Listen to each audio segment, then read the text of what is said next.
Bismillahirrahmanirrahim. Assalamualaikum warahmatullahi wabarakatuh. Perkenalkan, nama saya Fadila Azhari, mahasiswa KPI Komunikasi dan Penyiaran Islam dengan NIM 202107100071. Nah, baiklah, saya di sini akan meresum materi tentang anxiety atau kecemasan dan mindset pola pikir. Nah, sebelum kita melangkah ke materi berikut ini, saya akan membahas tentang apa sih itu public speaking. Nah, public speaking itu terdiri dari dua kata, yaitu public dan speaking. Public itu artinya orang banyak, masyarakat umum, dan rakyat. Sedangkan speaking artinya berbicara. Nah, lebih singkatnya itu, public speaking adalah kegiatan komunikasi lisan yang dilakukan secara langsung di muka umum atau di hadapan sekelompok orang. Nah, yang pertama itu kita akan membahas tentang anxiety. Dalam KBBI, anxiety itu dapat diartikan dengan kekhawatiran, kegelisahan, dan ketakutan pada sesuatu yang akan terjadi.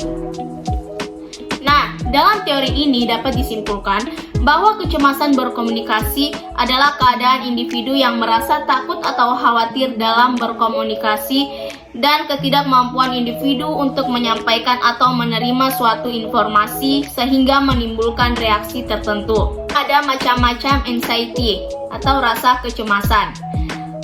Ada beberapa faktor penyebab kecemasan menurut Freud ego atau psikologis. Yang pertama itu ada neurotik, yang kedua moral, dan yang ketiga realistik.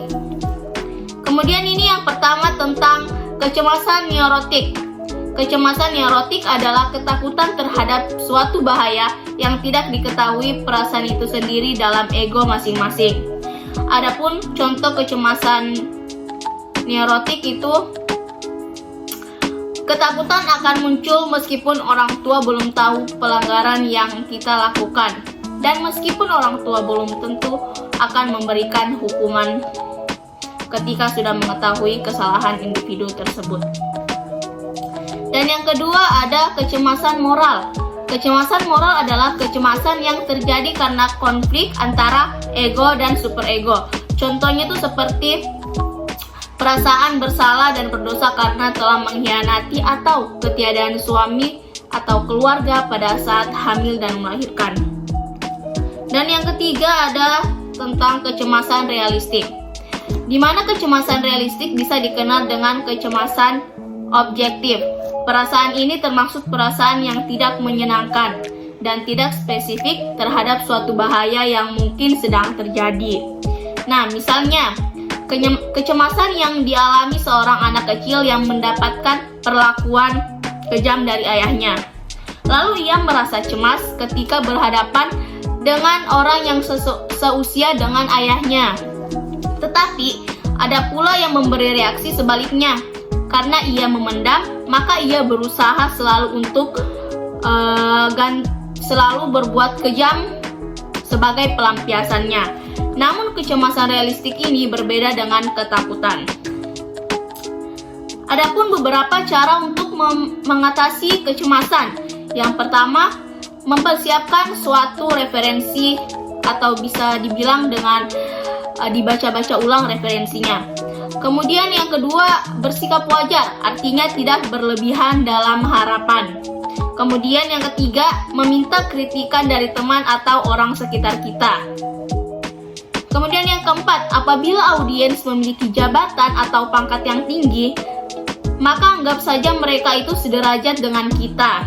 Yang kelima, selalu positive thinking. Dan yang keenam, atur pernapasan, usahakan kondisi psikologis menjadi tenang bila terjadi kecemasan. Nah, untuk pembahasan kecemasan ini saya rasa sudah cukup. Selanjutnya saya akan membahas tentang mindset public speaking. Nah, menurut David Zaversky, public speaking yaitu bentuk komunikasi berkelanjutan dengan melalui pesan maupun lambing dengan interaksi dengan pembicara dan audiens. Tujuan dari public speaking ini tidak lepas dari tujuan berkomunikasi, yaitu menyampaikan pesan atau ide kepada publik dengan menggunakan metode yang mudah dipahami agar pesan dan idenya tersampaikan. Setelah itu memperoleh manfaat dari pesan tersebut. Nah, adapun di sini hal yang mempengaruhi sikap dan perilaku yaitu pola pikir atau mindset dengan berkaitan erat dengan kepercayaan atau cara berpikir. Nah, selanjutnya ada metode-metode dalam public speaking. Yang pertama itu ada impromptu speech, yaitu public speaker yang menyampaikan ide gagasannya tanpa banyak persiapan atau bisa dibilang secara mendadak. Dan yang kedua ada manuscript speech, public speaker yang berbicara dengan melihat naskah. Yang ketiga ada extemporaneous speech, public speaker yang menyampaikan gagasan tanpa melihat naskah dengan lebih informativa dan komunikatif. Dan yang keempat ada memorator dan memorizing. Nah, mereka tuh menyampaikan gagasan idenya dengan hafalan teks pidato. Nah, selanjutnya di sini saya akan memberikan cara mengembangkan. Nah, selanjutnya saya di sini akan memberikan cara buat mengembangkan mindset public speaking kita. Pola pikir atau mindset membuat kita mampu tampil dan berbicara di depan banyak orang dengan percaya diri. Oleh karena itu, kita harus mengembangkan pola pikir kita. Berikut ada beberapa cara untuk mengembangkan mindset kita. Yang pertama, percaya terhadap diri sendiri. Yang kedua, tanya pada diri sendiri. Kita tuh harus selalu bertanya kepada diri kita sendiri. Dan yang ketiga, meluangkan waktu. Yang keempat, memberikan alasan yang tepat untuk berargumen. Dan yang kelima, hindari lompatan logika. Dari yang keenam, konsisten dalam bersikap. Yang ketujuh, menggunakan kata-kata yang sederhana. Dan yang terakhir, kita harus selalu tetap tenang dalam keadaan apapun. Nah, sekian rangkuman dari saya mengenai materi tentang mengelola rasa anxiety dalam public speaking dan tentang mindset public speaking.